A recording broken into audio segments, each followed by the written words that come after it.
awali dengan bacaan Bismillah bersama-sama. Wahid, Isnan, Salas. Bismillahirrahmanirrahim. Terima kasih. Mudah-mudahan dengan diawalinya pembacaan Bismillah tersebut untuk kegiatan hari ini tidak ada halangan apapun dan panjenengan akan mendapatkan keberkahan dari kegiatan belajar kita hari ini. Bagaimana kabar panjenengan semua? Alhamdulillah. Ayah, ibu di rumah semuanya sehat? Alhamdulillah. Sebelum mulai pada pembelajaran, Pak Guru akan mengecek kehadiran siswa kelas 10 di ruangan ini. Siapa yang hari ini tidak hadir? Nihil, hadir semua? Alhamdulillah. Itu menunjukkan kalau panjenengan dalam kegiatan belajar khususnya di Salafiyah, panjenengan itu semangat. Silakan untuk tas dan yang lain untuk disimpan di laci yang ada di meja. Itu hanya ada buku modul, buku tulis, dan bilpoin supaya kegiatan belajar kita itu bisa dalam keadaan rapi. Pada hari ini kita akan melanjutkan pembelajaran dalam pembahasan zalim.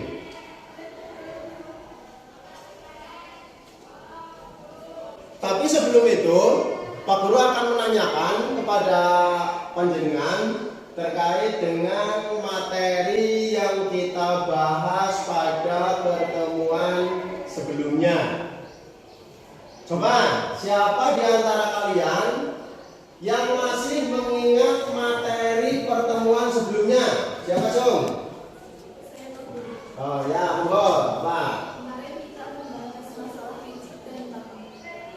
Ya, pintar. Kemarin kita membahas masalah licik dan tamak. Tentunya dari kata licik dan tamak itu ada pengertiannya. Coba, siapa yang masih mengingat pengertian kata licik? Oh ya, monggo, coba Pak. Yaitu sesuatu yang didominasi oleh keinginan untuk menguasai atau mencapai sesuatu dengan tujuan tertentu. Ya, terima kasih. Betul tadi yang disampaikan oleh salah satu rekan panjenengan bahwa kemarin kita membahas terkait dengan pembahasan licik. Dan kata licik itu tadi juga sudah disampaikan. Nah, berarti di sini panjenengan dalam pembelajaran hari kemarin itu sangat memperhatikan. Nah, untuk sekarang kita akan belajar terkait dengan zalim. Masih sama-sama dalam pokok bahasan menjauhi perilaku tercela. Nah, saat ini kita belajar zalim. Nah, dari belajar zalim ini kita mempunyai tujuan atau Pak Guru mengharapkan tujuan dari hasil belajar zalim ini. Tujuannya apa? Salah satunya adalah peserta didik dapat menunjukkan dampak buruk perilaku zalim dalam kehidupan sehari-hari dengan benar. Supaya panjenengan mengetahui ketika melihat ada perbuatan yang menganiaya, itu panjenengan bisa mendefinisikan bahwa itu adalah perbuatan zalim. Terus yang kedua, peserta didik dapat memelihara kerjasama dan peduli sebagai cermin pemahaman menghindari perilaku zalim dengan sempurna. Yang ketiga, peserta didik dapat menyebutkan contoh perbuatan zalim dalam kehidupan sehari-hari dengan benar. Yang keempat, peserta didik dapat menjelaskan pengertian zalim dengan tepat. Yang kelima, peserta didik dapat menemukan contoh perilaku zalim dalam kehidupan sehari-hari di masyarakat dengan benar. Yang keenam, peserta didik dapat merinci bentuk perilaku dolim dengan tepat. Yang ketujuh, peserta didik dapat menelaah dalil yang berkaitan dengan perilaku dolim dengan tepat. Yang kedelapan, peserta didik dapat menguraikan contoh perilaku dolim dengan benar. Yang kesembilan, peserta didik dapat mengkritik contoh perilaku dolim dengan santun. Jadi di sini punya harapan ketika panjenengan melihat tetangga, melihat teman yang di situ berperilaku dolim, panjenengan bisa mengkritik, bisa menyampaikan atau bisa menegur dengan cara apa? Dengan santun. Jangan memarahi, jangan menyalahkan, tapi sampaikanlah dengan bentuk kata yang baik. Terus yang selanjutnya, peserta didik dapat mengkategorikan perbuatan dolim dengan tepat. Dan yang ke-11, peserta didik dapat mempresentasikan hasil analisis tentang sebab, contoh, dan cara menghindari dolim dengan baik dan benar. Jadi panjenengan bisa menyampaikan, mempresentasikan kan menyampaikan sebab-sebab dolim itu apa, cara menghindari dolim itu apa, tentunya menyampaikannya itu dengan baik dan benar. Nah, di sini Pak Guru akan menunjukkan gambar. Coba nanti gambar ini dipahami oleh panjenengan. Nah, ini ada gambar. Di sini ada orang yang sedang berada di bawah tertunduk, dan di atas ini ada 3 orang yang sedang berdiri. Tentunya ini dalam pikiran panjenengan itu sudah bisa mengasumsikan. Bisa enggak? Bisa masukkan enggak? Bisa? Bisa. Nah, di sini asumsinya apa? Bahwa di sini adalah adanya orang yang teraniaya. Ini adalah pekerja, ini adalah mandornya, yang mana mandor ini memaksa kerja kepada pekerja ini. Nah, perbuatan seperti inilah yang dikatakan sebagai perbuatan dolim. Apa sih pengertian dari kata dolim itu? Bahwa kata dolim itu mempunyai pengertian secara bahasa, artinya adalah aniaya, berarti menyakiti orang lain. Yang selanjutnya, sedangkan menurut istilah, yaitu meletakkan sesuatu tidak pada tempatnya karena tidak sesuai dengan ketentuan Allah. Yang mana bahwa perbuatan dolim itu adalah perbuatan yang bisa merusak tatanan, bisa merusak tatanan keluarga. Apa bisa? Ayahnya menyiksa anak, bisa merusak keharmonisan keluarga.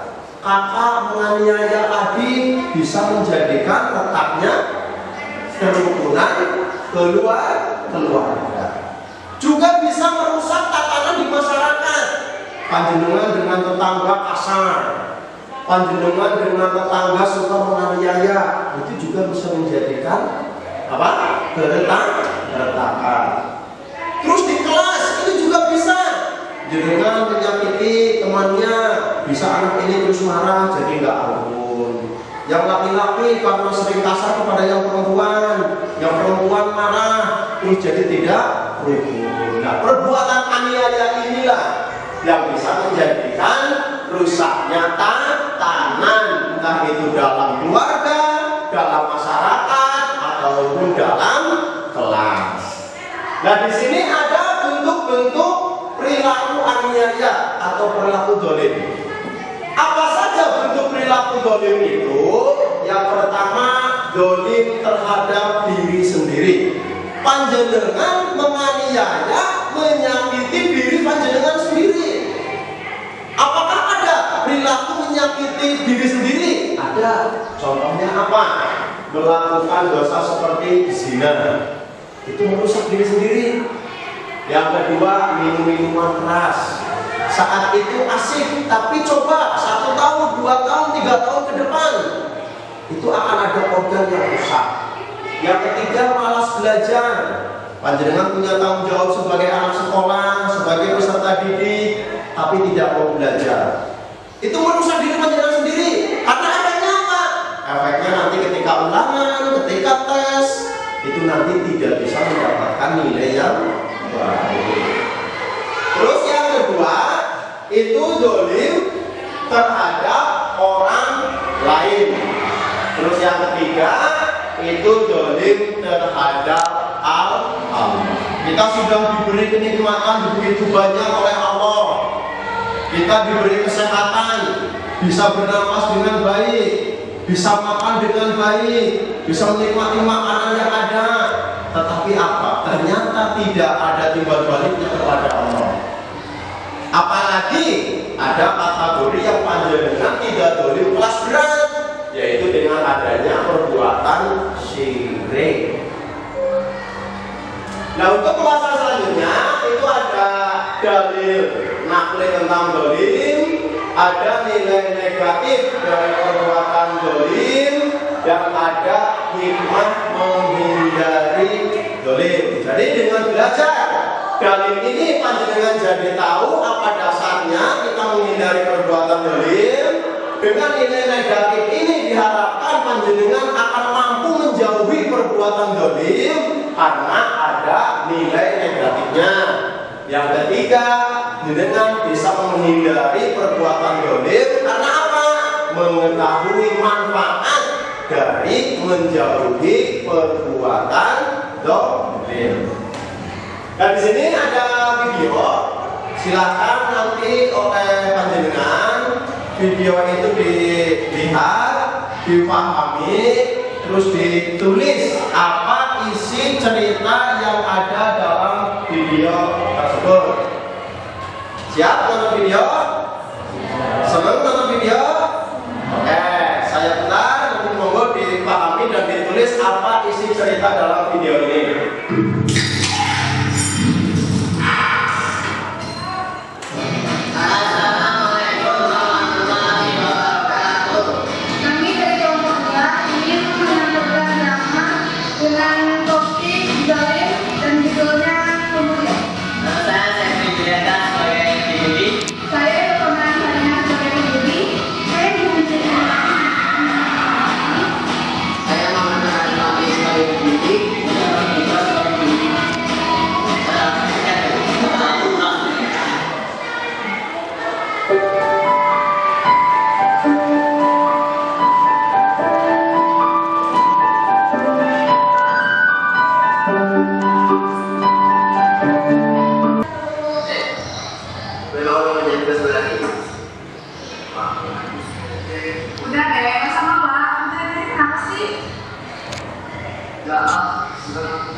nggak ada habisnya. Gimana gue salah juga tadi sih dengan keadaan ini. Gue minta maaf aja deh. Hah? Lu minta maaf? Bisa diperpanjang, ntar jadi ribet. Ya udah deh, kalau gitu gue minta maaf karena gue sering bully lo. Berarti ini juga gak bully lo lagi. Kan gimana sih? Ya kak, saya maafin. Udah, lo gak usah tanggung gitu.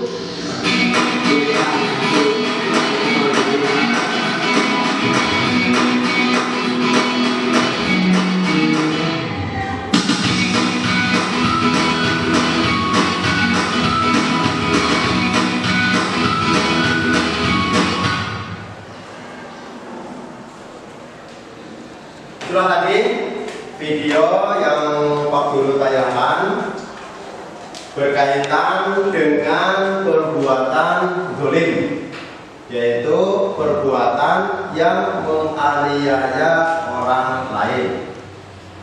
Nah di sini Pak Guru akan menanyakan kepada panjenengan, coba siapa yang bersedia untuk menyampaikan hasil analisis atau hasil dari melihat tayangan video tadi.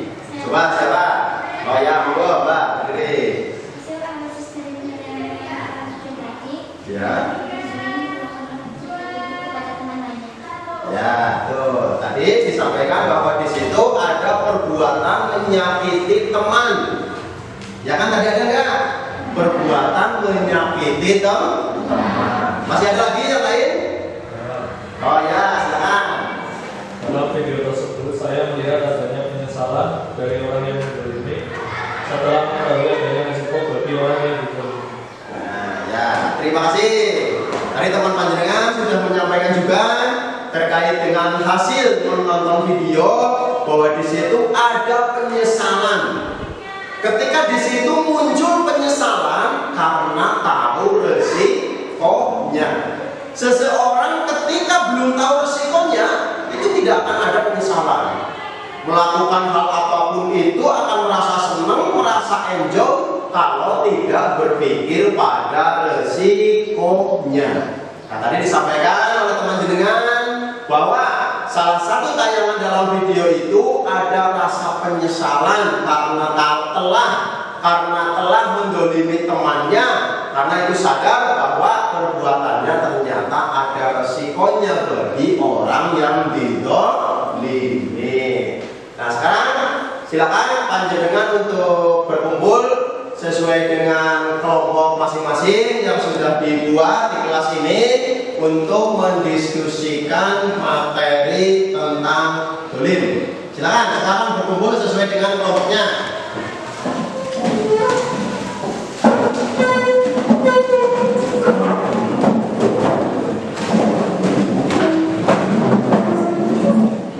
Buka modul atau buku pembelajaran halaman 50. Di situ ada pembahasan terkait dengan menjauhi perilaku tercela dengan subpokok bahasan zalim. Sudah dibuka? Silakan untuk mulai menganalisis, mencari materinya. Yang semangat diskusinya ya. Silakan cari pembahasan terkait dengan zalim.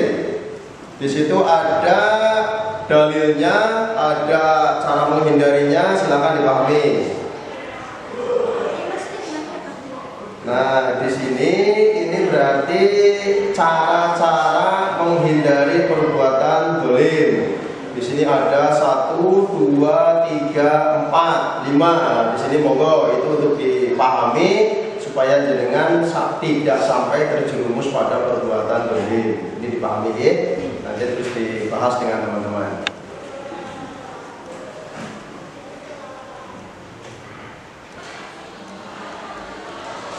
Sudah selesai diskusinya? Sudah selesai? Kelompok 1 sudah selesai? Kelompok 2? Kelompok 3? Ya, terima kasih. Dan untuk selanjutnya panjenengan presentasi menyampaikan hasil diskusi kelompok panjenengan. Diawali dari kelompok 1. Silakan perwakilan kelompok 1. Assalamualaikum warahmatullahi wabarakatuh. Waalaikumsalam warahmatullahi wabarakatuh. Saya perwakilan dari kelompok 1 akan menyampaikan hasil diskusi kami. Setelah kami pelajari dalam modul ini, ada pengertian dolim. Di situ disebutkan bahwa dolim merupakan perbuatan yang tidak sesuai dengan ketentuan Allah Subhanahu wa Ta'ala. Sekian, terima kasih. Assalamualaikum warahmatullahi wabarakatuh. Ya, waalaikumsalam warahmatullahi wabarakatuh. Ya, terima kasih kepada kelompok 1 yang sudah menyampaikan hasil diskusinya. Beri tepuk tangan untuk kelompok 1. Selanjutnya kelompok 2. Silakan siapa perwakilan kelompok 2 yang akan menyampaikan? Ya, silakan. Assalamualaikum warahmatullahi wabarakatuh. Saya dari kelompok 2 akan menyampaikan bentuk-bentuk perilaku dolim di antaranya. 1. Dolim terdapat diri sendiri. Dolim sering dilakukan dosa seperti zina, minum minuman keras, malas belajar, meninggalkan sholat. 2. Dolim terhadap orang lain. Misalnya merusak lingkungan, mengganggu ketenangan orang lain, mengambil harta secara batil. 3. Dolim kepada Allah Subhanahu wa Ta'ala. Misalnya syirik dan syirk. Wassalamualaikum warahmatullahi wabarakatuh. Waalaikumsalam warahmatullahi wabarakatuh. Ya, terima kasih kelompok 2 sudah menyampaikan hasil diskusinya. Beri tepuk tangan untuk kelompok 2. Sekarang melanjutkan kelompok 3. Silakan kelompok 3 untuk menyampaikan hasil diskusinya. Assalamualaikum warahmatullahi wabarakatuh. Waalaikumsalam warahmatullahi wabarakatuh. Saya perwakilan dari kelompok 3. Setelah kami mempelajari dalam modul di sini ada materi nilai negatif berbuat zalim, di antaranya merusak persatuan dan persaudaraan, menghalangi kebinasaan, menerima azab akhirat, merusak keadaan publik di masyarakat, merugikan orang lain, menghilangkan nafkah atau perbuatan yang tidak baik, hidup dalam kesesatan dan jauh dalam bahaya, menghilangkan pahala dan amal perbuatan. Sekian dari kami. Assalamualaikum warahmatullahi wabarakatuh. Waalaikumsalam warahmatullahi wabarakatuh. Ya, terima kasih kelompok 3 juga sudah menyampaikan hasil diskusinya. Beri tepuk tangan untuk kelompok 3. Tadi kelompok 1, kelompok 2, kelompok 3 itu sudah menyampaikan hasil diskusinya. Silakan sekarang siapa yang mau menanggapi dari hasil diskusi 3 kelompok tersebut. Silakan siapa yang menanggapi? Mbak Wati, Mbak Nur, Mas Agus, Mas Rohid. Tidak ada? Tidak ada yang bersedia menanggapi?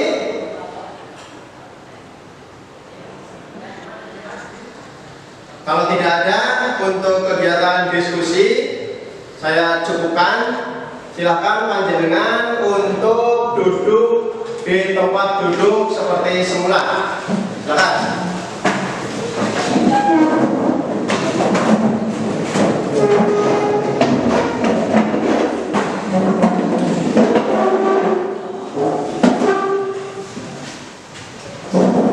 Untuk pembelajaran hari ini saya cukupkan, tapi sebelum saya tutup saya akan menanyakan kepada panjenengan, mungkin ada yang bersedia menyampaikan kesimpulan belajar kita hari ini. Silakan. Oh ya, enggak. Kesimpulan dari materi belajar ini, bahwa dolim merupakan tindakan tercela yang harus dijadikan sesuai dengan kodenya.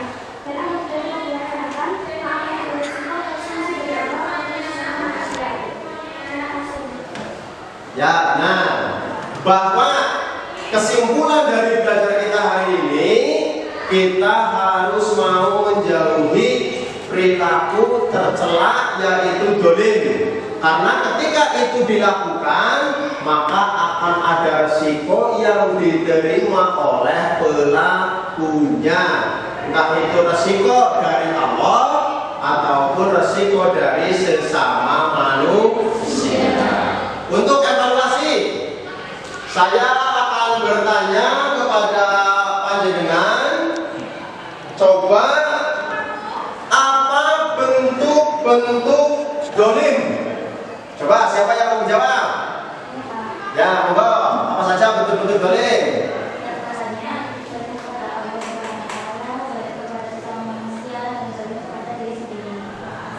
Ya, terima kasih. Tadi sudah dijawab oleh rekan panjenengan bahwa bentuk dolim itu ada tiga. Satu, dolim kepada Allah. Dua, dolim kepada sesama manusia. Tiga, dolim kepada diri sendiri. Karena waktunya sudah habis, silakan nanti bahan belajar panjenengan di rumah, panjenengan mempelajari terkait dengan bab ini bisa dari sumber buku lain untuk menambah atau mendalami materi ini. Dan kerjakan LKS halaman 55 itu kurang lebih ada 10 pilihan ganda itu dikerjakan oleh jenengan dan besok pada pertemuan yang akan datang itu dikumpulkan. Mari untuk belajar hari ini kita tutup bersama dengan bacaan hamdalah dan doa kafaratul majlis. Wahid Isnan Salas.